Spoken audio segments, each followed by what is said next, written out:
குருடி சரணம். இந்த 2025 கடன் சுமை அதிகரிக்கக்கூடிய ராசிகள் என்னென்ன அப்படிங்கிறத பார்த்துடலாம். முதல் தரமா சிம்மம் மற்றும் கும்பராசி.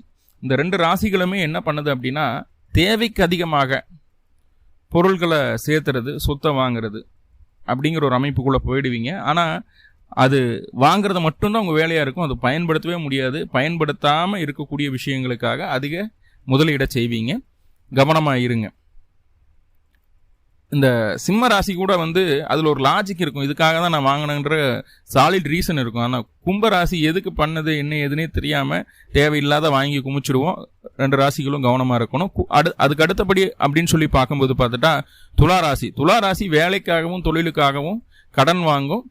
அது கடனை அதிகரிக்க செய்யும். இருந்தாலும் சமாளிக்க முடியும். அது ரீசனபிளான ஒரு விஷயமா இருக்கும். அதனால ஆதாயம் உண்டு அப்படிங்கிறத புரிஞ்சுக்கணும். நன்றி நண்பர்களை. நன்றி. வாழ்வளமுடன். திருச்சிற்றம்பலம்.